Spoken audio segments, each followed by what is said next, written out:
میرے آقا نے کفار مکہ کو، عرب میں رہنے والے کفار کو راہ مستقیم پر ڈالنے کے لیے اپنی جان اقدس پر کتنا ظلم و ستم برداشت کیا۔ انہوں نے پتھر بھی مارے، میرے آقا کے لیے انہوں نے آنا جانا بند بھی کیا، حضور علیہ الصلوۃ والسلام کا کھانا پینا بھی بند کیا گیا، سارا کچھ میرے آقا نے برداشت فرمایا۔ لیکن داعیا الی اللہ، جو آپ کا منصب تھا کہ بھٹکے ہوئے لوگوں کو اللہ کی راہ دکھانا، میرے آقا ایک منٹ کے لیے بھی اس سے پیچھے نہیں ہٹے۔ اب دیکھو، کیا نبی دنیا میں کشتیاں کرنے آتا ہے؟ نہیں، لیکن میرے آقا نے صرف اللہ کی طرف بلانے کے لیے، لوگوں کو راہ مستقیم پر ڈالنے کے لیے عرب کے بڑے بڑے پہلوانوں سے کشتیاں بھی کی ہیں۔ حضور علیہ الصلوۃ والسلام نے رکانہ پہلوان سے کشتی کی، جو بطحا کی وادی میں رہتا تھا، بہت بڑا پہلوان تھا۔ اس کا یہ چیلنج تھا کہ آج تک کائنات کا کوئی پہلوان بھی میری پشت زمین پر نہیں لگا سکا، اتنا بڑا پہلوان۔ اس کا ذکر سنن نبی داود کے اندر موجود ہے، جامع ترمذی کے اندر موجود ہے۔ اس واقعہ کو، اس قصہ کو غیر مقلد محقق البانی نے صحیح کہا ہے، یعنی یہ پورا واقعہ حدیث کی کتابوں کے اندر موجود ہے۔ میرے آقا صلی اللہ تعالی علیہ وسلم ایک مرتبہ بطحا کی وادی کی طرف تشریف لے کر گئے، صحابہ بھی ساتھ ہیں۔ حضور علیہ الصلوۃ والسلام نے دیکھا کہ کچھ لوگ اپنے جسم پر پتھر مار رہے ہیں جسم کو مضبوط کرنے کے لیے۔ وہ وہاں پہلوانوں کی کلاس لیتا تھا، اس نے اکھاڑا بنایا ہوا تھا۔ میرے آقا نے صحابہ سے پوچھا یہ کیا کر رہے ہیں؟ انہوں نے کہا کہ یا رسول اللہ، یہ پہلوان ہیں، ان کا استاد رکانہ پہلوان ہے، جو یہاں پر اپنے شاگردوں کو تیار کر رہا ہے اور جسم کو مضبوط کر رہا ہے۔ تو میرے آقا صلی اللہ علیہ وسلم نے اس دن ارشاد فرمایا تھا، حضور علیہ الصلوۃ والسلام نے فرمایا تھا، پہلوان وہ نہیں جو اپنے مد مقابل کو پچھاڑ دے، پہلوان وہ ہے جو غصہ کے وقت اپنا غصہ پی جائے۔ پھر حضور علیہ الصلوۃ والسلام نے اس کے متعلق پوچھا تو صحابہ نے بتایا کہ اتنا بڑا پہلوان ہے، آج تک کوئی اس کی کمر نہیں لگا سکا۔ میرے آقا اس کے قریب گئے، حضور علیہ الصلوۃ والسلام نے اپنی عادت کریمانہ کے مطابق اس کو اسلام کی دعوت دی۔ حضور کے دل میں یہ تھا کہ اگر اتنا بڑا پہلوان اسلام لے آئے تو اب اس کے بعد پھر ہم اگر اس کو میدان بدر میں لڑائیں، کفار کے خلاف عہد میں لڑائیں، کفار کے خلاف اس کو ہم لے کر جائیں تو اسلام کو کتنا فائدہ ہوگا۔ حضور نے اسلام کی دعوت دی۔ اس نے کہا اچھا آپ ہیں جن کے متعلق میں نے سنا تھا کہ ہمارے بتوں لات اور عزا کو گالیاں نکالتا ہے، وہ آپ ہیں؟ محمد آپ کو کہا جاتا ہے؟ حضور نے فرمایا ہاں میں ہوں۔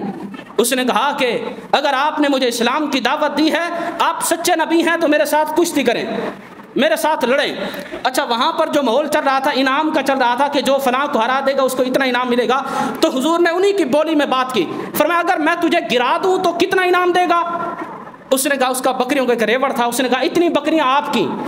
میرے آقا صلی اللہ علیہ وسلم، اب دیکھو دل میں کیا ہے کہ کاش کہ یہ بھٹکا ہوا شخص اللہ کی راہ پر آ جائے۔ حضور کا منصب کشتیاں کرنا نہ تھا، لیکن اس کے باوجود میرے آقا وصف نبوت کے باوجود اکھاڑے میں اترے۔ تو نبی کی طاقت، پھر حدیثوں کا اگر مطالعہ کیا جائے کہ ایک نبی کو اللہ کتنی طاقت عطا فرماتا ہے، 40 جنتی مردوں کے برابر اللہ ایک نبی کو طاقت عطا فرماتا ہے، اور ایک جنتی مرد کو اللہ دنیا کے 100 مردوں کے برابر طاقت عطا فرمائے گا۔ اب اس کو تو یہ پتہ نہیں تھا۔ میرے آقا اس کے مد مقابل جب آئے تو حضور علیہ الصلوۃ والسلام نے اس کے ہاتھ پکڑا اور زمین پر پٹک دیا ایک ہی بار میں۔ وہ بڑا حیران ہوا کہ آج تک کوئی مجھے پچھاڑ نہیں سکا، 40 بندوں کے ساتھ میں اکیلا لڑتا ہوں، یہ کون ہے کہ ایک ہی بار میں مجھے نیچے گرا دیا؟ پھر وہ سنبھلا، کھڑا ہوا اور کہا کہ اتنی بکریاں آپ کی ہوئی؟ اس نے کہا کہ دوبارہ موقع دیتے ہیں اپنے ساتھ لڑنے کا؟ حضور نے فرمایا ہم تیار ہیں۔ اب دوبارہ حضور علیہ الصلوۃ والسلام کے ساتھ اس نے جب کشتی کی تیاری کی، فرمایا حضور نے فرمایا کیا دو گے؟ اس نے کہا اتنی بکریاں جتنی پہلے دی ہیں۔ میرے آقا نے فرمایا ٹھیک ہے۔ میدان میں آیا، حضور علیہ الصلوۃ والسلام نے پھر ہاتھ سے پکڑا، پھر گرا دیا، تیسری مرتبہ پھر گرا دیا، 3 مرتبہ جب میرے آقا نے گرایا تو حضور علیہ الصلوۃ والسلام نے پھر اس کو ارشاد فرمایا دیکھ میں اللہ کا سچا نبی ہوں، جتنی بکریاں تو نے دی ہیں میں یہ تجھے واپس دیتا ہوں، اس بدلے میں کہ تو ایمان لے آ، کلمہ پڑھ کر مسلمان ہو جا۔ لیکن ابھی اس پر کفر کا غلبہ تھا، اور اس نے ایک روایت میں ہے یہ بھی کہا کہ اگر میں کلمہ پڑھ لوں تو عرب کے لوگ کیا کہیں گے کہ وہ بندہ جو 40 آدمیوں سے اکیلا لڑتا تھا، ایک بندے سے 3 مرتبہ شکست کھا گیا۔ اس نے کہا میں کلمہ نہیں پڑھتا۔ حضور نے فرمایا جا، پھر بھی بکریاں میں نے تجھے دی، میں کشتی کے بدلے میں بکریاں لینے تو نہ آیا تھا، بکریاں حضور نے واپس دے دی۔ یہی رکانہ سوچتا رہا کہ وہ شخص کیسی ہستی تھی جس نے ایک ہی وار میں مجھے پٹک کر 3 مرتبہ زمین پر مارا۔ جب میرے آقا صلی اللہ تعالی علیہ وسلم فتح مکہ کرنے کے لیے مکہ شریف فتح مکہ کے موقع پر تشریف لائے، یہی رکانہ سر جھکائے حضور کی بارگاہ میں حاضر ہوا اور آ کر عرض کی، یا رسول اللہ، اتنا عرصہ میں سوچتا رہا کہ وہ شخص جو مجھے 3 مرتبہ اکھاڑے میں 3 مرتبہ پٹک کر زمین پر مار گیا وہ عام بندہ نہ تھا، وہ کوئی اللہ کا نبی ہی تھا۔